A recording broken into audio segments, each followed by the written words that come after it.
Hello दोस्तों, नमस्कार। स्वागत है आप सभी का विजडम पॉइंट पर। दोस्तों, हम देख रहे हैं हिंदी साहित्य पर आधारित एक बहुत ही महत्वपूर्ण श्रृंखला जो कि आधारित है डॉक्टर गोविंद पांडे व सरस्वती पांडे जी की किताब हिंदी भाषा एवं साहित्य का वस्तुनिष्ठ इतिहास पर। तो आइए देखते हैं आज का वीडियो, जिसमें हम देख रहे हैं हिंदी उपन्यासों के विकास को। हम आ पहुँचे हैं डॉक्टर गिरिराज किशोर के उपन्यास पर। आज हम देखेंगे डॉक्टर गिरिराज किशोर के महत्वपूर्ण उपन्यासों को। दोस्तों, वीडियो में आगे बढ़ें उससे पहले मैं आप सभी से कहना चाहूँगी कि अगर अभी तक आपने मेरे चैनल को सब्सक्राइब नहीं किया है तो प्लीज़ मेरे चैनल को सब्सक्राइब करें, और अगर मेरा वीडियो पसंद आता है तो उसे लाइक और शेयर भी ज़रूर करें। धन्यवाद। देखते हैं हम आज गिरिराज किशोर जी के महत्वपूर्ण उपन्यासों को, जिसमें पहला उपन्यास है लोग, जिसका प्रकाशन वर्ष है 1966 ईस्वी। इसमें यशवंत राय के द्वंद्व, तनाव, अहंकार और संत्रास का चित्रण किया गया है लोग उपन्यास में, जो कि गिरिराज किशोर जी का महत्वपूर्ण उपन्यास है। इनका अगला उपन्यास है चिड़ियाघर, जिसका प्रकाशन वर्ष है 1968 ईस्वी। इसमें रोजगार दफ्तर की जिंदगी का यथार्थ अंकन किया गया है। ये बहुत ही प्रसिद्ध उपन्यास है, इनका बहुत ही लोकप्रिय उपन्यास है चिड़ियाघर। बार बार परीक्षाओं में पूछा भी जाता है। इसमें रोजगार दफ्तर की जिंदगी का यथार्थ अंकन किया गया है। यात्राएं 1971 में प्रकाशित इनका उपन्यास है। इसमें पति पत्नी के बीच की मानसिक दूरी का चित्रण किया गया है। जुगलबंदी, जिसका प्रकाशन वर्ष है 1973 ईस्वी। इसमें अंग्रेजी सत्ता का अंत और कांग्रेस के रूप में नए सत्ता वर्ग के उदय का अंकन किया गया है जुगलबंदी नामक गिरिराज किशोर जी के उपन्यास में। दो नामक इनका उपन्यास है, जिसका प्रकाशन वर्ष है 1974 ईस्वी। इंद्र सुने इनका उपन्यास है, जिसका प्रकाशन वर्ष है 1978 ईस्वी। इसको फैंटेसी शैली में लिखा गया है।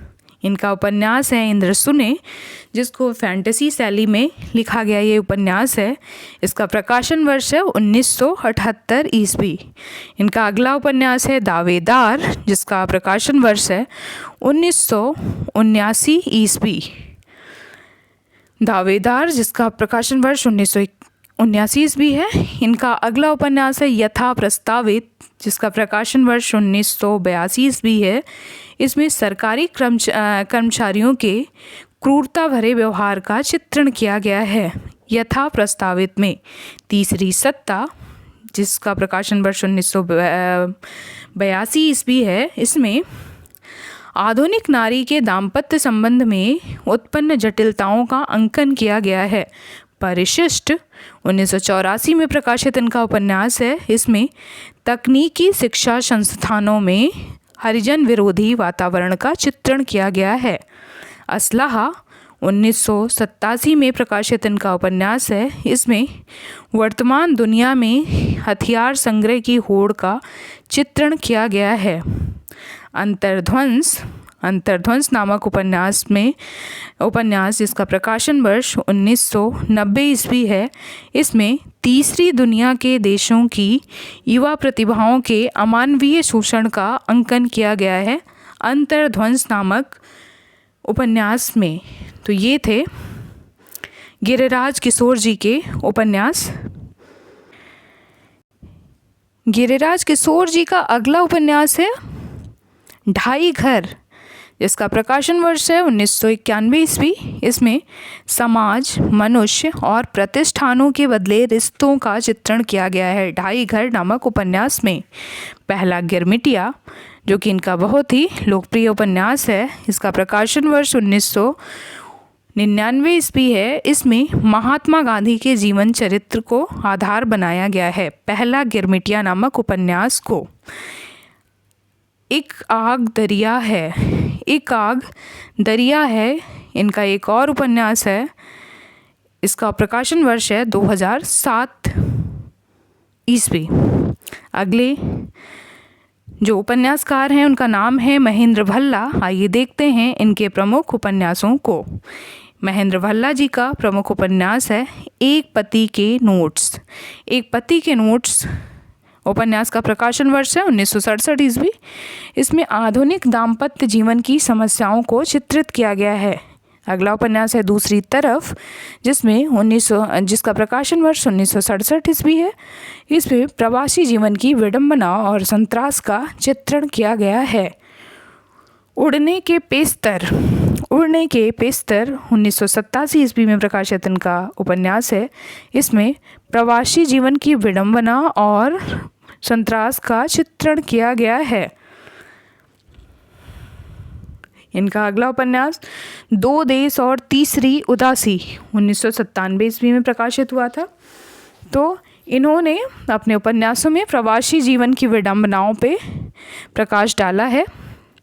अगले उपन्यासकार के रूप में हम देखेंगे सुरेश सिन्हा जी को, जिन्होंने दो महत्वपूर्ण उपन्यासों की रचना की है। आइए देखते हैं इनके दोनों महत्वपूर्ण उपन्यासों को, जिसमें पहला है सुबह अंधेरे पत्थर, जिसका प्रकाशन वर्ष 1967 ईस्वी है। पत्थरों का शहर 1971 ईस्वी में प्रकाशित इनका उपन्यास है। इसमें नई पीढ़ी की दिशाहीनता का अनुभूतिपूर्ण चित्रण किया गया है। पत्थरों का शहर नामक इनका जो उपन्यास है, इसमें नई पीढ़ी की दिशाहीनता का अनुभूतपूर्ण चित्रण किया गया है। अगले उपन्यासकार हैं गंगा प्रसाद विमल, जिनके प्रमुख उपन्यासों को आइए देखते हैं। गंगा प्रसाद विमल जी, जो कि एक कहानीकार भी हैं और एक उपन्यासकार भी हैं। इनके प्रमुख उपन्यास हैं अपने से अलग, कहीं कुछ और, मरीचिका और मृगांतक। ये प्रमुख उपन्यास हैं गंगा प्रसाद विमल जी के। अब देखेंगे हम गोविंद मिश्र जी के उपन्यासों को। इन्होंने कई सारे उपन्यास लिखे हैं। आइए देखते हैं इनके महत्वपूर्ण उपन्यासों को, जिसमें पहला उपन्यास है वह अपना चेहरा, जिसका प्रकाशन वर्ष है 1970 ईस्वी। इसमें दफ्तरी जीवन का अंकन किया गया है। गोविंद मिश्र जी के उपन्यास वह अपना चेहरा, जिसका प्रकाशन वर्ष 1970 ईस्वी है। इसमें दफ्तरी जीवन का अंकन किया गया है। उतरती हुई धूप 1971 ईस्वी में प्रकाशित इनका उपन्यास है। इसमें किशोरावस्था के प्रेम का चित्रण किया गया है। लाल पीली जमीन 1976 ईस्वी में प्रकाशित इनका उपन्यास है। इसमें बुंदेलखंड के परिवेश और जनजीवन की स्थिति का अंकन किया गया है। अगला उपन्यास है हुजूर दरबार का प्रकाशन वर्ष है 1981 ईस्वी। इसमें राजा रजवाड़ों की जीवन पद्धति और उनकी मानसिकता का चित्रण किया गया है। तुम्हारी रोशनी में 1985 ईस्वी में प्रकाशित इनका उपन्यास है। इसमें दफ्तरशाही समाज का सजीव अंकन किया गया है। धीरे समीरे 1988 में प्रकाशित इनका उपन्यास है, जिसको रिपोर्टाज शैली में लिखा गया है। 5 आंगनों वाला घर 1995 ईस्वी में लिखा गया इनका उपन्यास है। इसमें संयुक्त परिवार के टूटने का संवेदनात्मक चित्रण किया गया है। 5 आंगनों वाला घर। फूल, इमारतें और बंदर 2000 ईस्वी में प्रकाशित इनका उपन्यास है। इसमें समकालीन नौकरशाही और राजनीतिक यथार्थ का चित्रण किया गया है। कोहरे में कैद रंग 2004 में प्रकाशित इनका उपन्यास है। धूल पौधों पर 2008 में प्रकाशित इनका उपन्यास है। अब हम देखेंगे अभिमन्यु अनंत, जो कि मॉरिशस के हिंदी उपन्यासकार हैं। ये मॉरिशस के रहने वाले हैं, लेकिन हिंदी में अच्छी रचनाएं करते हैं और ये एक हिंदी उपन्यासकार हैं। आइए देखते हैं इनकी प्रमुख रचनाओं को। नदी बहती रही इनका उपन्यास है, जिसका प्रकाशन वर्ष है 1970 ईस्वी। आंदोलन 1971 ईस्वी में प्रकाशित इनका उपन्यास है। एक बीघा प्यार 1972, जम गया सूरज 1973, तपती दोपहरी 1977 में प्रकाशित इनका उपन्यास है। लाल पसीना इनका एक प्रसिद्ध उपन्यास है जिसका प्रकाशन वर्ष 1977 ईस्वी है। कुहासे का दायरा 1978 ईस्वी में प्रकाशित इनका उपन्यास है। और शेफाली जिसका प्रकाशन वर्ष है 1979 ईस्वी। तो ये थे अभिमन्यु अनंत जो कि मॉरिशस के हिंदी उपन्यासकार हैं, इनकी प्रमुख रचनाएं। अभिमन्यु अनंत जी के अन्य उपन्यास भी हैं जिसमें हम देखेंगे हड़ताल कब होगी जिसका प्रकाशन वर्ष 1979 ईस्वी है। अपनी ही तलाश 1982 ईस्वी। अपनी अपनी सीमा 1983 ईस्वी। गांधी जी बोले थे 1984 ईस्वी। लहरों की बेटी 1995 ईस्वी। और एक उम्मीद और, ये प्रमुख उपन्यास हैं अभिमन्यु अनंत जी का। अभिमन्यु अनंत जी से रिलेटेड एक महत्वपूर्ण पॉइंट है, अभिमन्यु अनंत प्रथम विदेशी हिंदी लेखक हैं जो अपने देश के संबंध में हिंदी भाषा में उपन्यास लिखते हैं। इन्हें मॉरिशस का प्रेमचंद भी कहा जाता है। तो प्रश्न आ सकता है मॉरिशस का प्रेमचंद किन्हें कहा जाता है? तो अभिमन्यु अनंत जी को। अगले उपन्यासकार हैं भगवान सिंह जिनके महत्वपूर्ण उपन्यास हैं महाभिषग जिसका प्रकाशन वर्ष है 1973 ईस्वी। इसकी विषय वस्तु है, इस उपन्यास में अश्वघोष कृत बुद्धचरित के आधार पर बुद्ध के जीवन का अंकन किया गया है। महाभिषग अपने अपने राम 1992 ईस्वी में प्रकाशित इनका उपन्यास है। इसमें राम कथा की औपन्यासिक पुनर्व्याख्या की गई है। उन्माद 1999 ईस्वी में प्रकाशित इनका उपन्यास है। इसमें सांप्रदायिक उन्माद का चित्रण किया गया है। शुभ्रा 2000 ईस्वी में प्रकाशित इनका उपन्यास है। इसमें शुभ्रा और देवेश की जीवन कथा को चित्रित किया गया है। तो ये थे भगवान सिंह के महत्वपूर्ण उपन्यास। अब हम देखेंगे देवेश ठाकुर जिन्होंने निम्नलिखित उपन्यासों की रचना की है। आइए देखते हैं देवेश ठाकुर जी के उपन्यासों को। तो इसमें पहला नाम आता है भ्रमभंग जिसका प्रकाशन वर्ष है 1975 ईस्वी। इसमें एक युवक के अपने परिवेश से संघर्ष को चित्रित किया गया है। प्रिय शबनम 1978 ईस्वी में प्रकाशित इनका उपन्यास है।